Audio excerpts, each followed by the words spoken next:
ओम शांति। आज की मुरली का सार। मीठे बच्चे, अभी भारत खास और आम सारी दुनिया पर बृहस्पति की दशा बैठनी है। बाबा तुम बच्चों द्वारा भारत को सुख धाम बना रहे हैं। प्रश्न है, 16 कला संपूर्ण बनने के लिए तुम बच्चे कौन सा पुरुषार्थ करते हो? उत्तर है योग बल जमा करने का। योग बल से तुम 16 कला संपूर्ण बन रहे हो। इसके लिए बाप कहते हैं, दे दान तो छूटे ग्रहण। काम विकार जो गिराने वाला है, इसका दान दो तो तुम 16 कला संपूर्ण बन जाएंगे। देह अभिमान को छोड़ देही अभिमानी बनो। शरीर का भान छोड़ दो। सुनते हैं मुख्य पॉइंट्स। पहली पॉइंट, तुम मात पिता मीठे मीठे रूहानी बच्चों ने अपने रूहानी बाप की महिमा सुनी। वह गाते रहते हैं। यहाँ तुम प्रैक्टिकल में उस बाबा का वर्षा ले रहे हो। तुम जानते हो बाबा हमारे द्वारा ही भारत को सुख धाम बना रहे हैं। जिसके द्वारा बना रहे हैं, जरूर वही सुख धाम का मालिक बनेंगे। बच्चों को तो बहुत खुशी रहनी चाहिए। अभी तुम ब्राह्मण ही जानते हो, भारत खास और दुनिया आम सब पर अब बृहस्पति की दशा बैठनी है, क्योंकि तुम अब 16 कला संपूर्ण बनते हो। दूसरी पॉइंट, बाबा कोई मकान आदि बनाने की मना नहीं करते हैं। भल बनाओ, पैसे भी तो मिट्टी में मिल जाएंगे।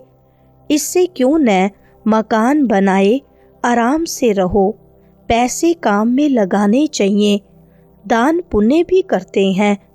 भक्ति मार्ग में व्यापारी लोग कुछ न कुछ धर्मायु जरूर निकालते हैं। उसका भी दूसरे जन्म में अल्पकाल के लिए मिलता है। अब तो मैं डायरेक्ट आया हूँ, तो तुम इस कार्य में लगाओ। मुझे तो कुछ नहीं चाहिए।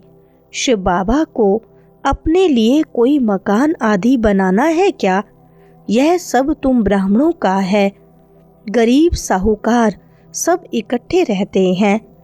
तीसरी पॉइंट, कहते हैं ना, दे दान तो छूटे ग्रहण। बाप भी कहते हैं, विकारों का अवगुणों का दान दो। यह रावण राज्य है।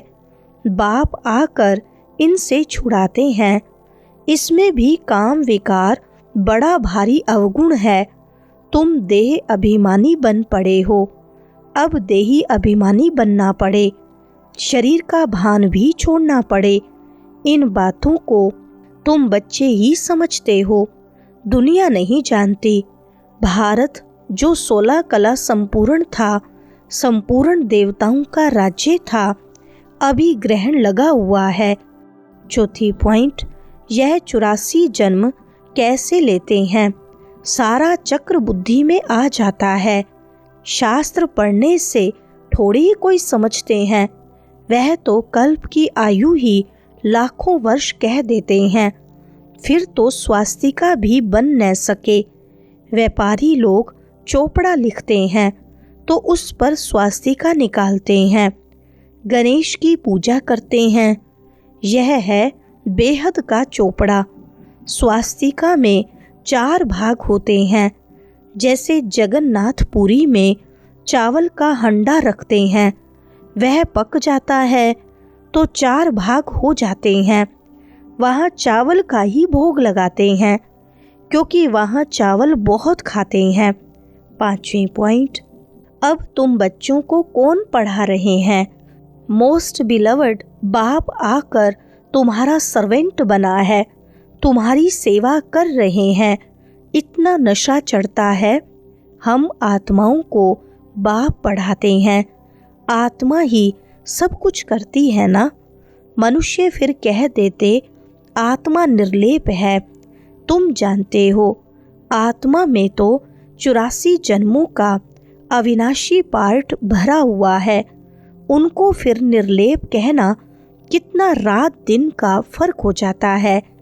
यह जब कोई अच्छी रीति मास डेट बैठ समझे तब यह पॉइंट्स बुद्धि में बैठें। दिन प्रतिदिन पॉइंट्स तो बहुत निकलती रहती हैं। यह है जैसे कस्तूरी। छठी पॉइंट, बाबा आए हैं स्वर्ग का मालिक बनाने, तो अपने को घाटा नहीं लगाना चाहिए। व्यापारी लोग अपना खाता हमेशा ठीक रखते हैं। घाटा डालने वाले को अनाड़ी कहा जाता है। अब यह तो सबसे बड़ा व्यापार है। कोई बिरला व्यापारी यह व्यापार करे, यही अविनाशी व्यापार है। और सब व्यापार तो मिट्टी में मिल जाने वाले हैं। अभी तुम्हारा सच्चा व्यापार हो रहा है। बाप है ज्ञान का सागर, सौदागर, रत्नागर। प्रदर्शनी में देखो कितने आते हैं, सेंटर में कोई मुश्किल आएंगे। 7वीं पॉइंट, भारत तो बहुत लंबा चौड़ा है ना, सब जगह तुमको जाना है। पानी की गंगा सारे भारत में है ना, यह भी तुमको समझाना पड़े। पतित पावन कोई पानी की गंगा नहीं, तुम ज्ञान गंगाओं को जाना पड़ेगा। चारों तरफ मेले प्रदर्शनी होते रहेंगे, दिन प्रतिदिन चित्र बनते रहेंगे। ऐसे शोभावान चित्र हों जो देखने से ही मजा आ जाए। अभी ब्राह्मण धर्म की स्थापना हो रही है। यह ब्राह्मण ही फिर देवता बनते हैं। तुम अभी पुरुषार्थ कर रहे हो तो दिल अंदर अपने से पूछते रहो, हमारे में कोई छोटा मोटा कांटा तो नहीं है। 8वीं पॉइंट, सतयुग है फूलों का बगीचा। तुम देखते हो बाबा कैसा बगीचा बनाते हैं, मोस्ट ब्यूटीफुल बनाते हैं, सबको हसीन बनाते हैं। खुद तो एवर हसीन है, सब सजनियों को अथवा बच्चों को हसीन बनाते हैं। यह ड्रामा बना हुआ है। बहुत लोग पूछते हैं ड्रामा ऐसा क्यों बनाया है? अरे यह तो अनादि है ना, क्यों बना यह प्रश्न उठ नहीं सकता। यह अनादि अविनाशी ड्रामा बना हुआ है, बनी बनाई बन रही है, किसको भी मोक्ष नहीं मिल सकता। यह तो अनादि सृष्टि चली आती है, चलती ही रहेगी, परले होती नहीं। 9वीं पॉइंट, अपनी जांच करनी चाहिए। हम स्वर्ग में जाने लायक हैं। मनुष्य अनेक तीर्थ आदि करते रहते हैं, मिलता कुछ भी नहीं। गीत भी है ना, चारों तरफ लगाए फेरे फिर भी हरदम दूर रहे। अब बाप तुमको कितनी अच्छी यात्रा सिखलाते हैं, इसमें कोई तकलीफ नहीं। सिर्फ बाप कहते हैं मामेकम याद करो तो विकर्म विनाश होंगे। बहुत अच्छी युक्ति सुनाता हूँ, बच्चे सुनते हैं। यह मेरा लोन लिया हुआ शरीर है। इस बाप को कितनी खुशी होती है। हमने बाबा को शरीर लोन पर दिया है। बाबा हमको विश्व का मालिक बनाते हैं। नाम भी है भागीरथ। 10वीं पॉइंट, तुम ब्राह्मण ब्राह्मणियाँ हो, सबका आधार मुरली पर है।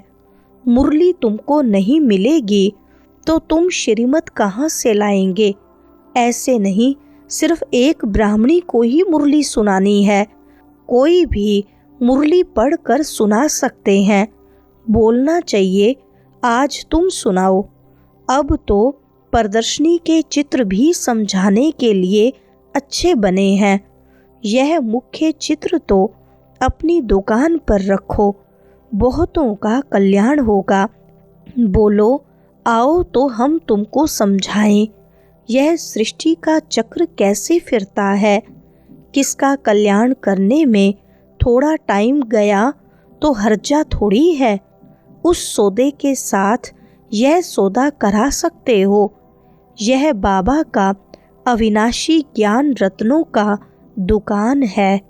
वरदान है, तमोगुणी वायुमंडल में अपनी स्थिति एक रस अचल अडोल रखने वाले मास्टर सर्वशक्तिमान भव।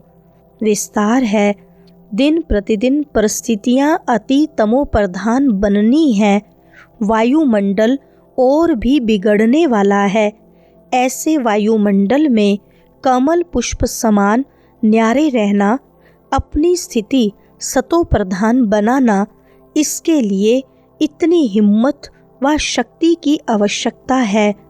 जब यह वरदान स्मृति में रहता कि मैं मास्टर सर्वशक्तिमान हूँ, तो चाहे प्रकृति द्वारा, चाहे लौकिक संबंध द्वारा, चाहे दैवी परिवार द्वारा कोई भी परीक्षा आ जाए, उसमें सदा एक रस अचल अडोल रहेंगे। स्लोगन है, वरदाता बाप को अपना सच्चा साथी बना लो तो वरदानों से झोली भरी रहेगी। अच्छा, ओम शांति।